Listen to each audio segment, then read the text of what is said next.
તો આગળ વાત અરવલ્લી જિલ્લાના એસઓજી ટીમને મોટી સફળતા મળી છે। શામળાજી પોલીસ સ્ટેશન વિસ્તાર નજીક આવેલા જ્યારે ગ્લિસીમરો ગામની સીમમાં અંદાજે 15 લાખ રૂપિયાનો ગાંજાનો જથ્થો પકડી પાડ્યો છે। મોડી રાત્રે એસઓજીની ટીમે બાતમી મળી હતી કે ગ્લિસીમરી ગામની સીમમાં આરોપીએ પોતાના કબજા ભોગવટાવાળી જગ્યામાં ગાંજાનું વાવેતર કરેલું છે। ચોક્કસ બાતમીના પોલીસે તપાસ કરતા ગાંજાના 54 છોડો જેનું કુલ વજન 31.950 કિલોગ્રામ પકડી પાડ્યું છે।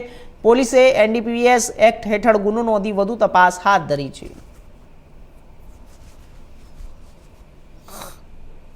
પ્રકારની નાર્કોટિક્સ અને ડ્રગ્સ વિરુદ્ધની જે કામગીરી કરવાની સૂચના છે એ સંદર્ભે અરવલ્લી જિલ્લામાં પણ એસઓજીની ટીમ લાગેલી છે અને ગઈકાલે બાતમીના આધારે મોડી રાત્રે કુલ 31 કિલો ગાંજો શામળાજી વિસ્તારનો ગલીસીમરો ગામ છે ત્યાંથી એના જે વરંડા છે વરંડાના એરિયામાંથી જ અમે કબજે કરેલો છે જેની કિંમત ટોટલ 15,97,000 છે। એક આરોપી રામાભાઈ વજાત જે જેનું પોતાનું આ માલિકીનું જગ્યા છે એને અમે અરેસ્ટ કર્યો છે।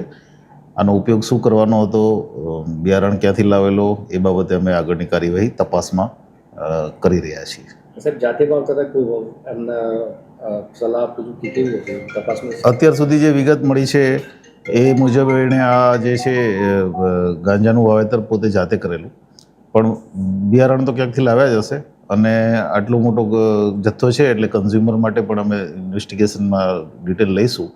પ્રાથમિક તપાસમાં એટલું જ મળ્યું છે કે એણે પોતે અનેક સાધુ સમાજના લોકો સાથે સંપર્કમાં હતો અને પોતે કન્ઝ્યુમ કરતો હતો, એને હેબિટ છે એટલે પોતે પોતાના માટે યુઝ કર્યું છે એવી પ્રાથમિક વિગત છે, પણ એ અમે હજી ડિટેલ ચેક કરવાની બાકી છે।